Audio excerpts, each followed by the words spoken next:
Hi, I'm Devasha.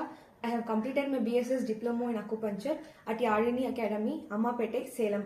இந்த video நாங்கள் எதுக்காக எடுக்கிறோன்னா வேர்ல்ட் ஸ்கில் கவுன்சிலுக்காக தான் இந்த வீடியோ நம்ம எடுக்கிறோம். ஹாய், உங்கள் நேம் என்ன? ராகப்பிரியா. உங்களோட ஏஜ் என்ன? 21. ஓகே, இப்போ என்ன ப்ராப்ளம்காக இங்கே வந்திருக்கீங்க?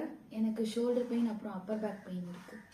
ஓகே, ஏதாச்சும் வெயிட் தூக்குறது, கீழே விடுறது அந்த மாதிரி ஏதாச்சும்? ஆமாம், ஒரு 2 வீக்ஸ்க்கு முன்னால் கீழே விழுந்தேன். அப்போ இருந்து ஷோல்டர் பெயின். ஓகே, இப்போ இவங்க வந்து 2 வீக்ஸ்க்கு முன்னாடி கீழே விழுந்திருக்காங்க. அதனால இவங்களுக்கு வந்து ஷோல்டர்லேருந்து அப்பர் பேக் பெயின்னு சொல்கிறாங்க. அதனால இப்போ நம்ம வந்து இவங்களுக்கு நீடில் போடலாம். ஷோல்டர் அண்ட் அப்பர் பேக் பெயினுக்கு வந்து நம்ம என்ன நீடில் போடலாம்னா வந்து LI4ங்கிற பாயிண்ட் வந்து போடலாம். அது வந்து கையில் இந்த இடத்துல நம்ம நீடில் போடுவோம். இப்போ நான் உங்களுக்கு நீடில் போட்டு விடுறேன். ஓகே, கையை காமிங்க.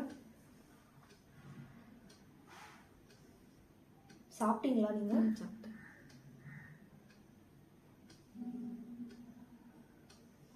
இப்போ வந்து நம்ம வந்து LI4ங்கிற நீடில் வந்து உங்களுக்கு போட்டு விட்டுருக்கோம். இது வந்து இப்போ சாப்பிட்டீங்களான்னு நான் ஏன் கேட்டேன்னா வந்து நீடில் வந்து சாப்பிட்ட அப்புறம் தான் போடணும். எம்டி ஸ்டொமக்கில் நீடில் போட்டால் பேஷண்ட்டுக்கு வந்து மயக்கம் வர நிறைய சான்ஸ் இருக்குது. இப்போ பேஷண்ட் வந்து சாப்பிடலன்னு சொன்னாங்கன்னா நம்ம ஏதாவது ஜூஸோ ஃபுட்டோ அரேஞ்ச் பண்ணி கொடுத்து அதுக்கப்புறம் தான் வந்து நீடில் போடணும். இப்போ இந்த நீடில் பண்ணுறப்ப பிளட் ஏதாவது வருமா? சைடு எஃபெக்ட்ஸ் ஏதாவது இருக்கும்? அக்குபஞ்சர் நீடில் போடுறப்போ வந்து சம்டைம்ஸ் பிளட் வரலாம். ஆனால் அது ஒரு காமனான விஷயம் தான். அதில் பயப்படுறதுக்கு எதுவுமே இல்லை.